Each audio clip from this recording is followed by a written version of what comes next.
Prananda, good afternoon and welcome to this live Cambria University Centre event. So thank you so much for joining us here this afternoon. We're hopefully going to be answering all the questions you ever had about Cambria University Centre, and hopefully you're joining us because you are considering coming to the college and joining the University Centre itself, maybe thinking about courses, maybe thinking about options for the future. So the way this is going to work over the next hour or so, we are going to be we're going to be answering your questions. But if you can help by sending in your questions using your mobile device or your social media device, please do ping your questions to us and we will try our very best to answer them. However, if we can't answer them today, we will answer them within the next, I'm going to say within the next day or so. We will get back to you. So before we start, it's time to just introduce myself and the panel that we've got here today. So I'm Lizzie Stevens, I'm Head of Inclusion. So I'm responsible for equality and diversity, mental health and wellbeing, learning support and specialist support across the college. I'm going to pass on to the rest of our lovely panel today to introduce themselves. And I'll start with Emma Hurst, please. Thanks, Lizzie. Hi, everybody. My name's Emma Hurst. I'm the Dean of Higher Education and Access to Higher Education here at College Cambria. So look after all of our university courses and also all of our access to higher education diplomas as well. Thanks, Emma. Passing on to Emma Stedman. We've got two Emmas for the price of one today. Yes, pronouns are, I'm Emma Stedman. I'm Library and Academic Skills Manager. So we've got a whole team of people who are here to support you with all of your library and academic skills needs. Thanks, Emma. That's great. I'm sure we'll be getting quite a few questions for you during the next hour. Donna, over to you. Can you introduce yourself, please? Yeah, thanks, Lizzie. Good down, everyone. My name's Donna Pritchard. I'm HE Compliance Manager. I work with Emma and my role covers everything from HE admissions, student voice and sort of everything operational and quality to do with the programmes that we provide. That's wonderful. Thanks, Donna. And last but definitely not least is Alex. Thanks, Lizzie. So my name is Alex. I'm part of the student services team within College Cambria. We're based at all of the sites across the college campuses, and our main role is generally student support and student services. We're sort of a one-stop shop for any support and advice the students need from us. Brill, and I'm sure there'll be lots of questions for you as well. So before we start, and we have had some questions in already, which is really exciting. So we'll be able to put those to the panel. Before we start, I just thought it'd be quite a good idea, Emma Hurst, if you could just give us an overview about HE at College Cambria and maybe even Access. Is that okay? Yeah, sure. Thanks, Lizzie. So in terms of our higher education offer here at College Cambria, we offer a whole host of subject areas, which are all on the website for people to have a look at. So do have a look if you haven't seen those already. In terms of the levels of qualification, sometimes that is quite difficult, I think, for people to understand what levels of qualification are and what higher education actually means. So in terms of our offer here at College Cambria, we offer a whole host of courses in higher national diplomas and higher national certificates. They're generally, higher national certificates are level 4 qualifications and the higher national diplomas are level 5 qualifications. And those programmes, the HNCs and HNDs, are run with Pearson as our awarding body. So they're generally for people who may be in work or maybe looking to kind of upskill themselves or maybe looking at changing career. So a whole host of subject subject areas for those programs. Then we have our foundation degrees, which are very similar to higher national certificates and diplomas. And again, they're level 5 qualifications. And again, we run them in different subject areas. The foundation degrees are run with our university partners, and we run those with Liverpool John Moores, Aberystwyth University. We also work with Swansea University, Wrexham University and Bangor University. So they're our university partners for foundation degrees, along with some of our degree subject areas as well. So moving on, we do run full honours degree programmes as well, and they run up to level 6 in many areas. And then we also have PGCE programmes, and that's really for our post-16 teaching qualifications. So for those people who may want to teach in the further education sector, we have a qualification that would help people to get qualified in that area. We also run a whole host of degree apprenticeships and higher apprenticeships, again, in lots of different subject areas, and they're easy to find on our website. And also to mention access to higher education diplomas. So whilst they're not university level programs, they are a level 3 program.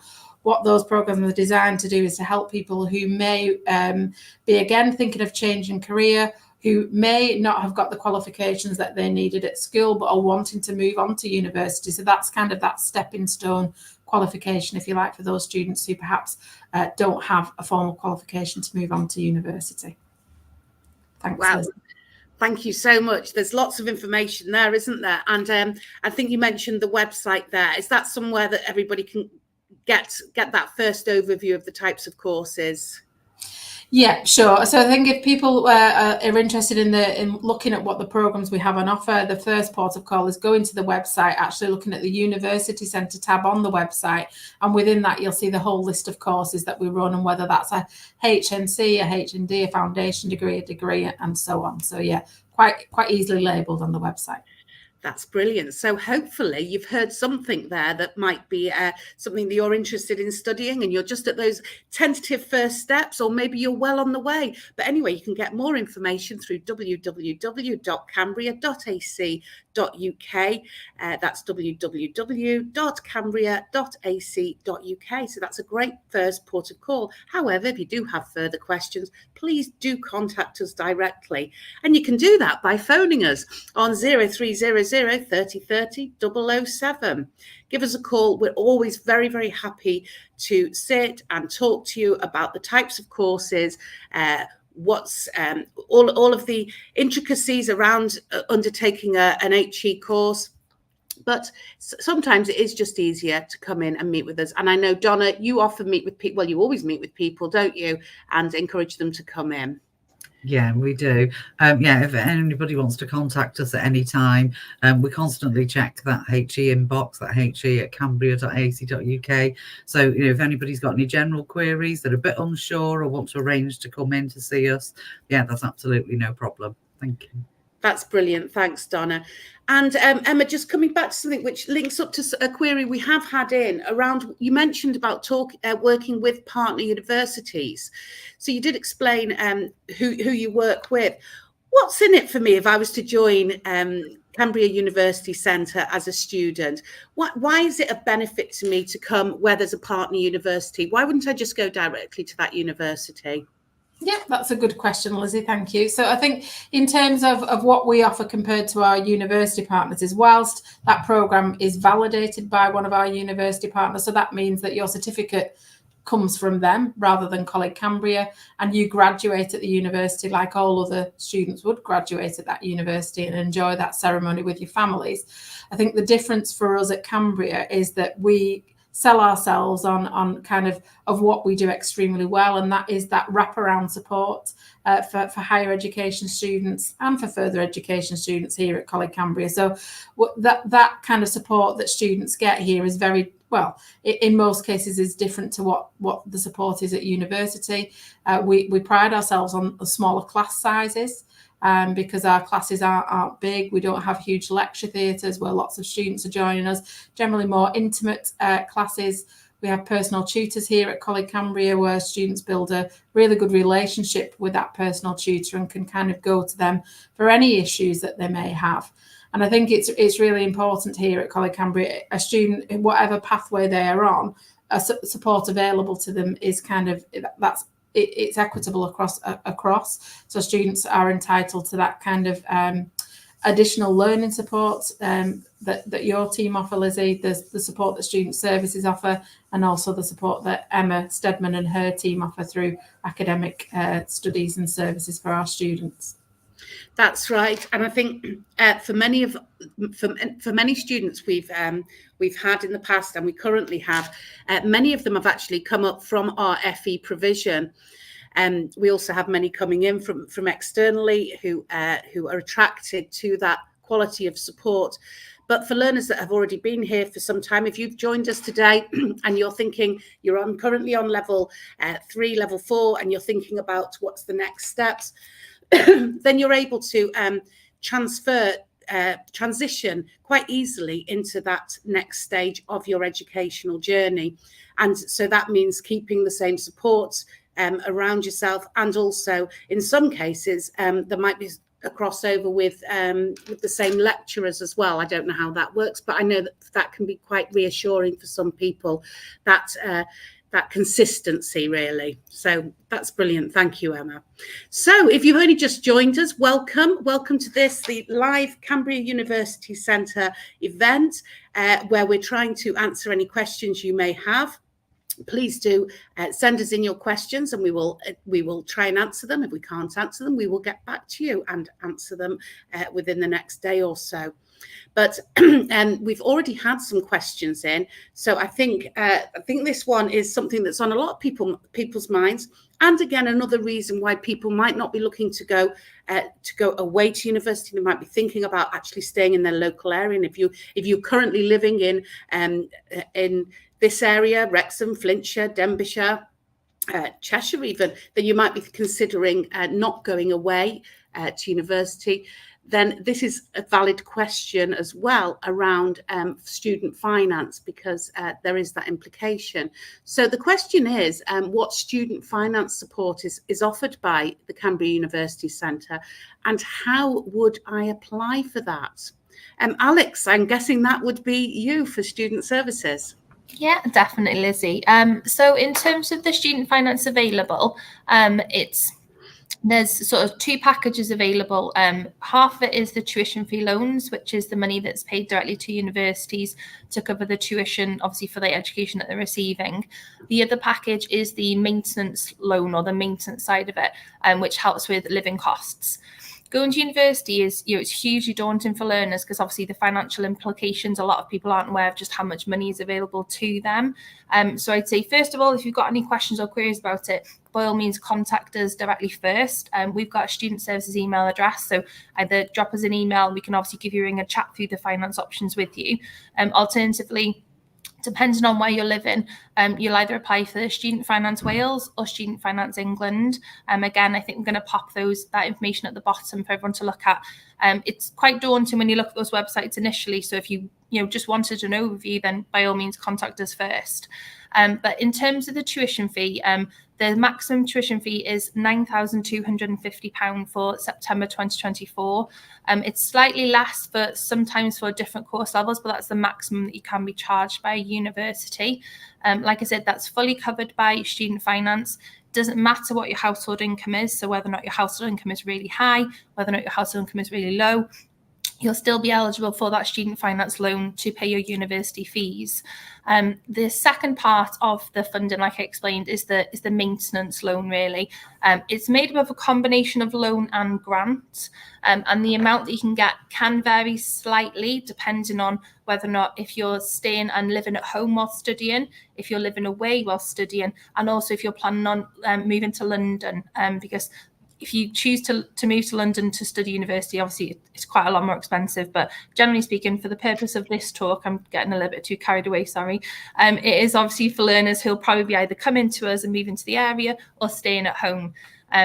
Roughly the amount that learners can get for September 24 is around about £11,000 a year, give or take.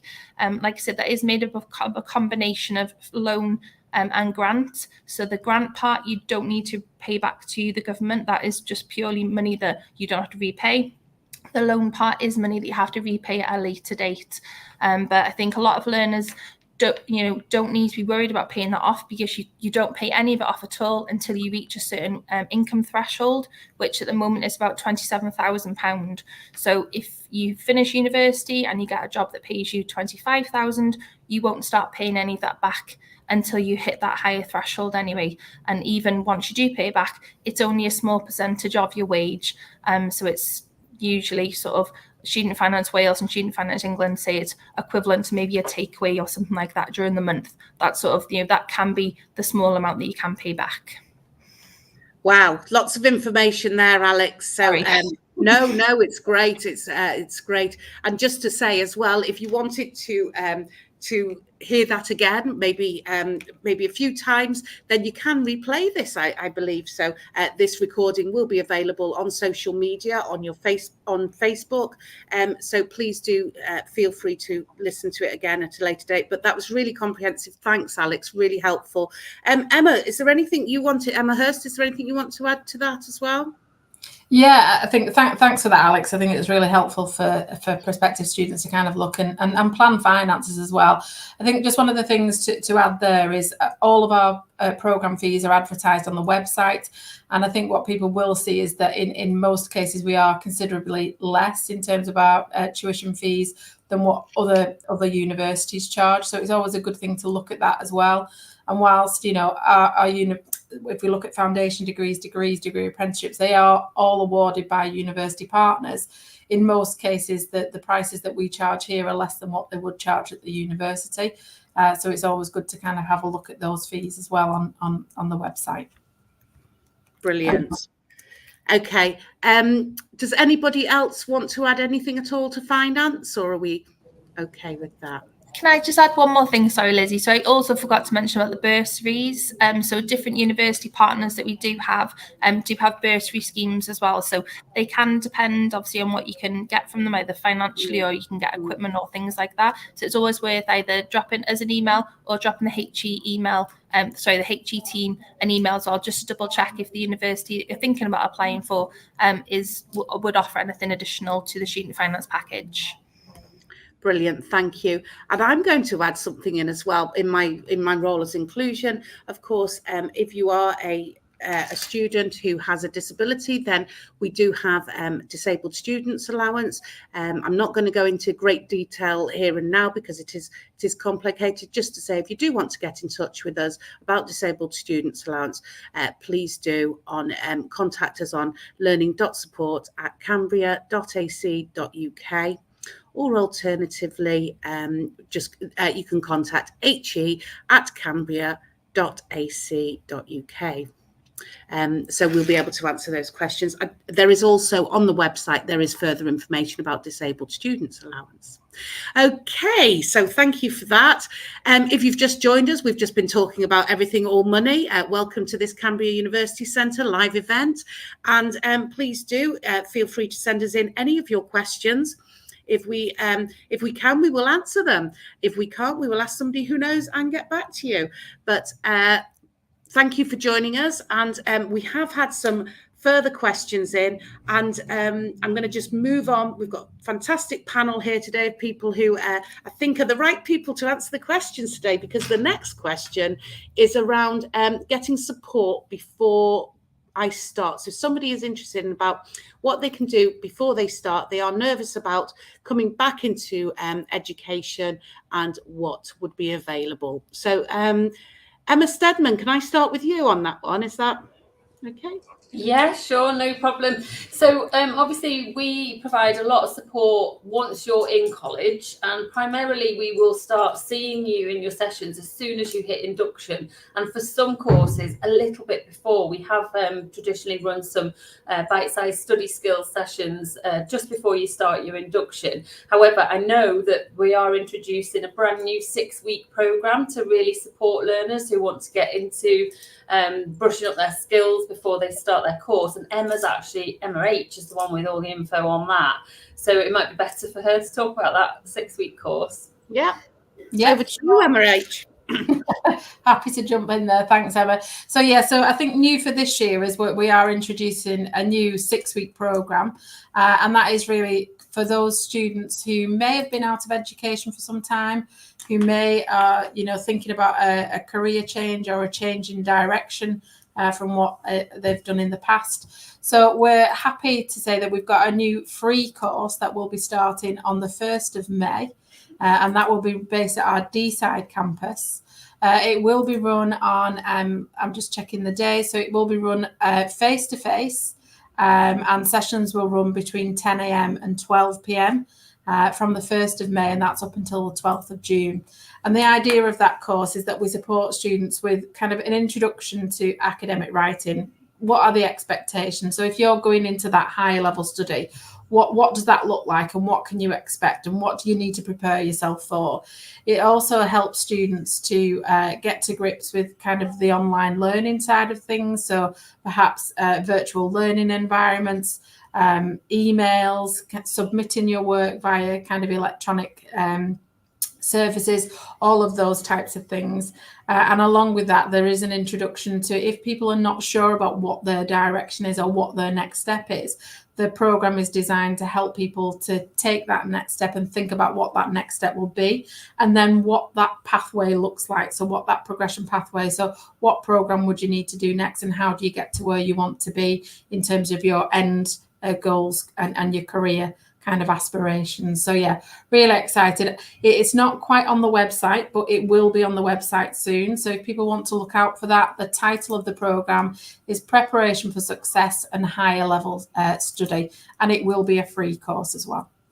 Wow, that's fantastic. That sounds really, really exciting. And just to say as well that when you apply for a course at Cambria University Centre, if you tick the box that says that you have any additional learning needs or requirements, or you would like support from our team, we will be contacting you before you start on your programme to find out exactly how you learn, what strategies you require, what access arrangements you may need, and so just to making you feel really comfortable before you even start on your programme. So I hope that's reassuring.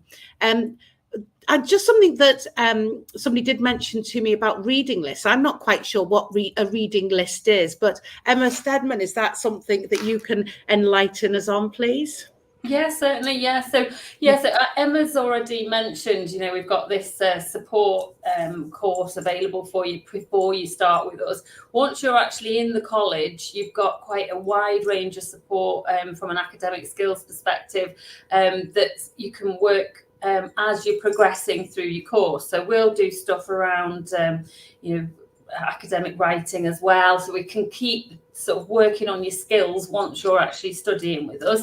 But just to go to what Lizzie is saying about reading lists there, because we work with a range of partner universities, we've got a lot of different reading lists that we collate. And what we'll always do is get the best reading list that we can have that's available to us from the partner university, or we'll collate a suggested reading list if it's a course that you're doing that isn't directly linked to one of the universities. We'll always get the most up-to-date edition of any titles on a reading list, and wherever possible we'll get the ebook version as well. So our ebooks mean that you would get access to those reading lists 24/7 and from home as well. So if you're working at home over the weekend, you've forgotten to get the books that are on your reading list from the library, you'll be able to access them online. So that's the best route for you to get your reading lists. And we can actually also take suggestions for titles that you think would be useful in your course as well, because quite often reading lists have essential texts and then further reading. So the further reading is the sort of nice read around stuff, but we're happy to work with both the academic staff and yourselves to get a bit more info on what works for further reading for you. Brilliant.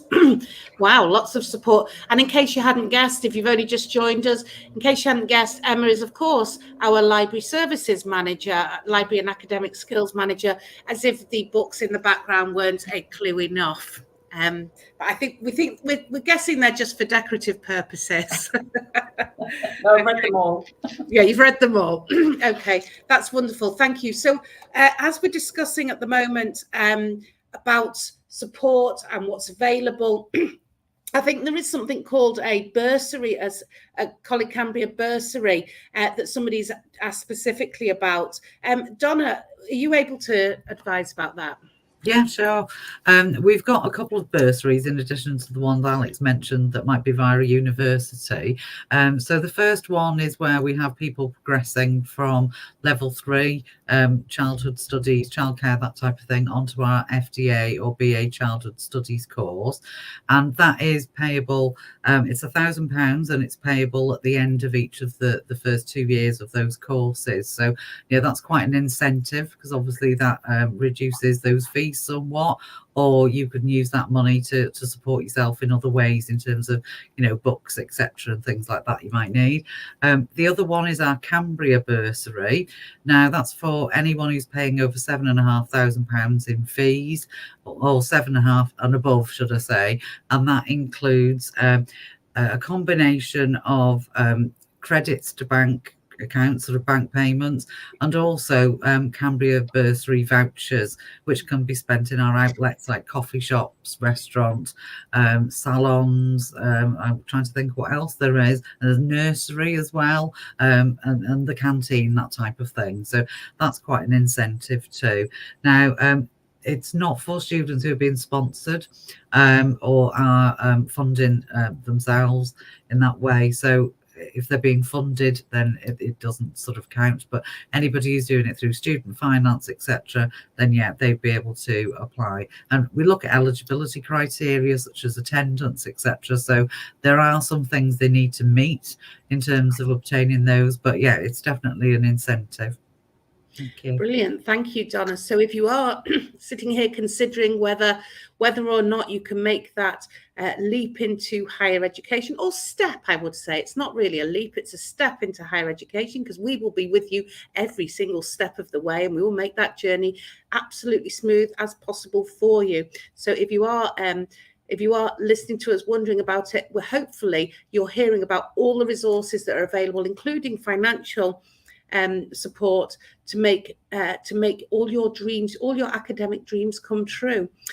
Speaking of which, Emma Stedman, if somebody needs something like a computer or equipment loan, are we able to do that? Yeah, sure. Yeah. So just to reassure any of our prospective learners who are slightly worried about, the equipment they've got at home, whether they're going to be able to work at home, on sites, we have a lot of Windows PCs and printing facilities that you can use, and you can use those freely. But we also have a lot of Chromebooks, and you'll get really familiar with using Chromebooks while you're studying with College Cambria University Centre. And we can loan you Chromebooks to take home. They're usually on about a 3-week loan, which will renew at least a good few times, so that you've got a good length of time to work on a Chromebook at home while you've got an assignment deadline looming. So yeah, we've got plenty of IT equipment available either on site or to take home. Brilliant, thank you. So if you want to know more, I would suggest dropping Emma and the team a line at library@cambria.ac.uk. That's library@cambria.ac.uk. Emma's team are really supportive, really helpful. And you are actually open in the evenings as well, early evenings sometimes as well, aren't you, Emma, at the libraries, which enables you to study if you're really stuck in the books and really wanting to carry on. What is that every night, Emma? When's that? So on the 2 main sites, Deeside and Yale, we have late nights currently on a Tuesday, Wednesday and Thursday, and they do vary slightly by site, and that means that we're open until 6 o'clock currently. So if you've got a break in your day, you know that you can get into the library, you can get your books outside of those normal college hours. Excellent. That's great. That's really, really helpful to know as well. So we're on a bit of a theme today. People are really interested in the support available and what's financially available, because it is a concerning thing. I mean, we're in a cost of living, I don't want to say crisis, but it's an interesting time. And for a lot of people, it's a bit nerve-wracking. Maybe you're thinking, I do want to do further study, I do want to go into higher education, but I am concerned about the cost. Hopefully the things that you've been hearing from the panel today have reassured you that actually that support is available. But one that does come up, and something you might be considering, is about transport as well. So Alex, I believe we have transport available, am I right? Yeah, Lizzie, we've got transport available. We've got a network of college buses, which all of our full-time further education students use. But we've also got the ability to give Arriva passes as well, which the mature learners can use to access sort of all of the service buses, which sometimes is slightly better for them, because if the college days are slightly earlier or longer, then it works quite well for the HE learners especially. Those bus passes are given free of charge, so there's currently no charge for them. And they're valid sort of Monday to Friday between the hours of 7 a.m. and around about 6 p.m. So hopefully they should be able to provide students with transport getting to and from college. Yeah, that's really good, and certainly something to. It can be quite difficult if you share a car as a family and things like that. Then that just makes it so much easier. So that's wonderful. Thanks, Alex. Right, there's something.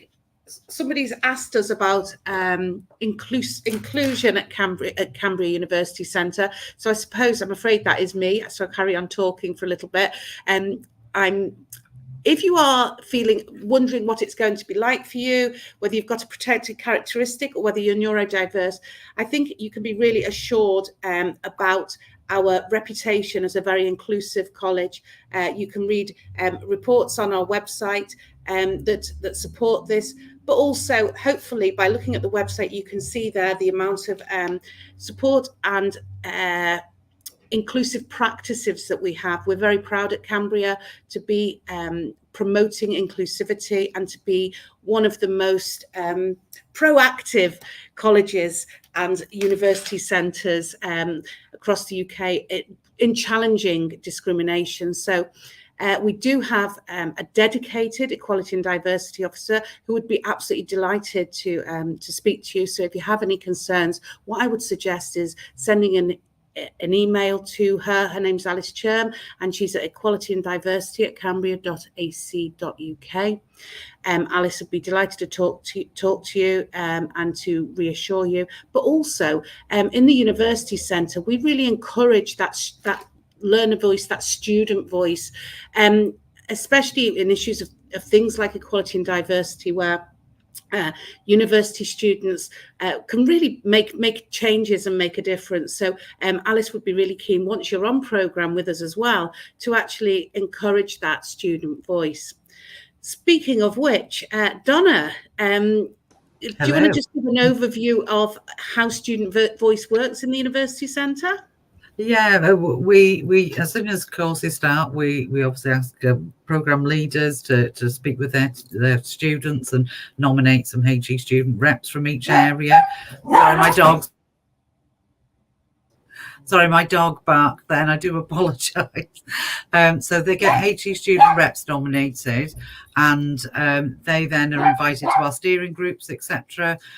We then have staff student liaison meetings, which the programme team hold with the students twice a year, and I hold student voice drop-in sessions as well. So we've got those activities in addition to things like module evaluations and a HE survey as well that we carry out during the year. So that student voice aspect for us is really important, and it helps to continually drive all the improvements really that we want to take forward. And obviously, any activities that the wider student voice with Alice, etc., dealing with groups, for instance, I volunteered to go on the lived experiences panel for staff, so there are similar groups and activities for students. So yeah, very much an active community of student voice. Sorry about the dog barking. That's all right. I was just going to say, good to see that dogs have voices here too. So They do. Welcome. If you've just joined us and you're wondering what on earth we're talking about with dog voices, welcome to the Cambria University Centre live event. Joined here with a panel of people from Cambria. We've got Emma from Library Services, Emma Hurst, who's the Dean of HE, Donna, who's all other things HE, so any other questions, and looking after all the person-centred aspects with HE, myself, inclusion, and Alex, who is Student Services. So if you've got any questions for us, please do send them in through your mobile device or your social media device. If you haven't got any questions, if you're not sure about asking the questions right here, right now, then don't worry, because you can contact us directly and by email on he@cambria.ac.uk, and we will get back to you within the next day, or at most a couple of days, and we'll answer your questions that way. Alternatively, if you don't want to email us, you can phone us on 0300 30 30 007.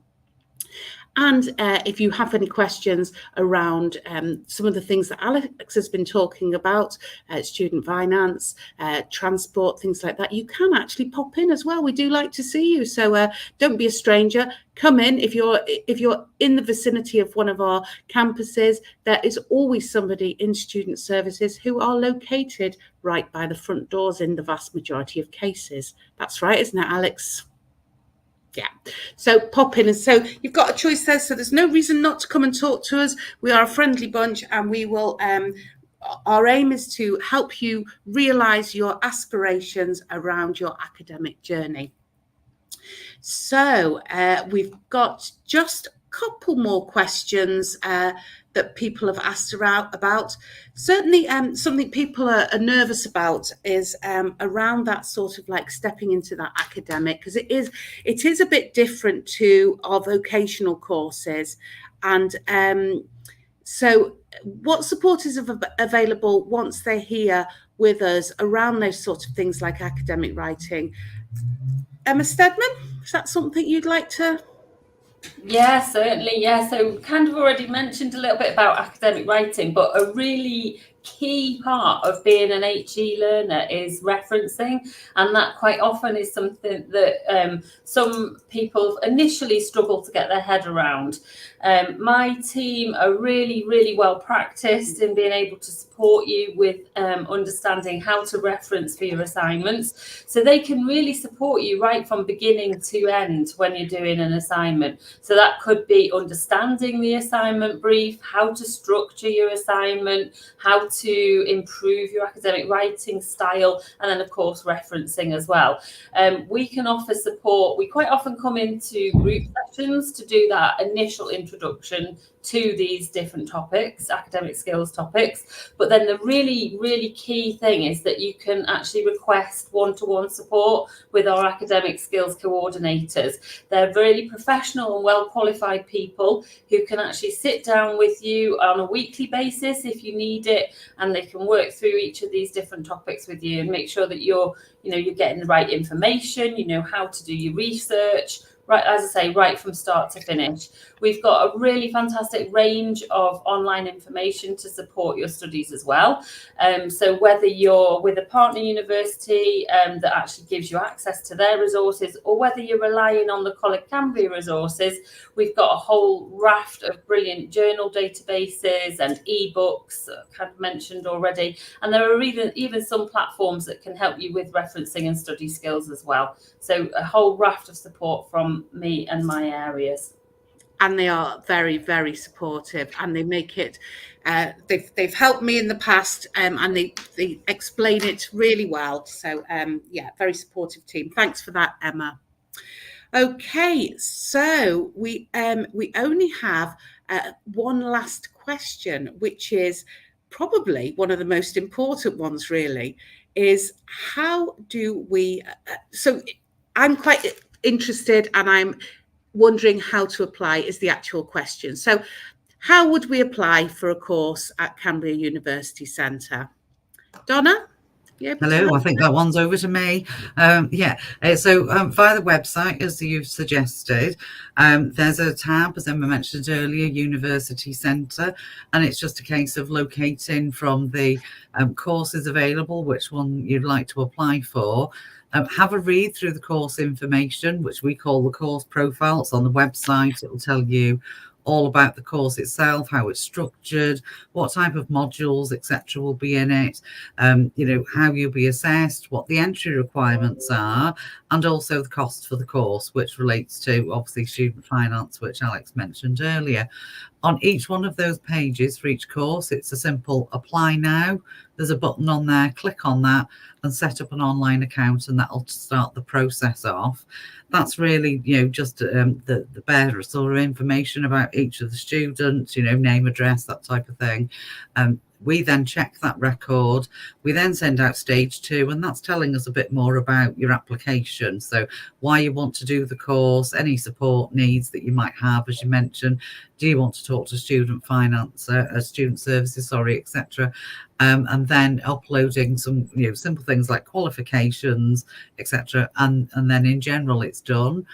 For some partners there is a little bit more paperwork, like an application form to fill in, but that's automatically emailed out to each of the applicants, and we support them all the way through that process. So it's relatively a straightforward process, and any queries at all, it's at he@cambria.ac.uk, and we'll be able to talk everyone through whatever queries they have, even in advance of applying. So if people have got queries, not quite sure what to do, just give us a shout. Easy peasy. That's brilliant. Thanks, Donna. So that was our final question from you. But like we've said all along, if you want to get in touch, please do. We've given you lots of options here. There's the website, no, hang on, I'm lost it. There you go, www.cambria.ac.uk. I've got a few running through my head, or give us a call on our phone number, which is 0300 30 30 007, or pop in. Hopefully you found that helpful today. Before I wrap up, I'm just going to go to our panel, and I'm going to ask why, for the people here who've joined us here today, or for those who might be watching this in the future, why should they consider Cambria University Centre? What is it about the Cambria one that makes it so special? I'll start with Emma Hurst. Thank you, Lizzie. I think if you to ask me what kind of makes us special, I think is the feedback we get from students is extremely positive of the experience that they've had themselves at College Cambria. So we'd like to share that with even more students. Lovely, thanks, Emma. Donna? From me, talking to the students, it's a sort of wraparound support on the whole feel of studying higher education at Cambria. It's that sort of, like Emma said before, sort of smaller class sizes, that more interaction with their personal tutors and the tutors on the programme, and it's just the feel of it, really. It's really supportive, and that's the feedback we get from the students. Brilliant, thank you. Alex? I think just to reiterate what everyone said, really, sort of the wraparound care that we can give everybody, and because of the nature of the college campuses, they're smaller than huge big university sites. If a learner's not quite ready to make that next step to go into the big city or something like that, we offer a really good transition from further education to higher education, which will then maybe enable them to go a bit further afield later on in life. But it's definitely the all-around care and the all-around package that we can offer them. Thank you. And Emma, over to you. Yeah, how do I follow that up, really? So I mean, I agree. It's that community feel that you'll get when you're in College Cambria. You'll soon get to know everybody's faces, and everybody will get to know you. You won't just be a face in the crowd without anybody being able to acknowledge when you might need support or pick up on anything that you've got questions around. So it's that community and the friendliness of all of our teams that are ready to work with you. I think you've summed it up, and this is the feedback we have from our students here, which says that they feel like they are counted, they are listened to. It's very person-centered here. We will know you and we will work with you. But for today, I think we've come to the end of our questions. Hopefully you feel really reassured and are excited, because it is exciting. Stepping into higher education is such an exciting move, and it can lead to such a wonderful and interesting and varied career. So hopefully we've given you a grain of excitement about joining us here. But for today, I'd just like to say a massive thank you, diolch yn fawr, to our panel. And thank you to you for joining us today. And we hopefully will see you very, very soon. Diolch and hwyl. Bye. Hwyl.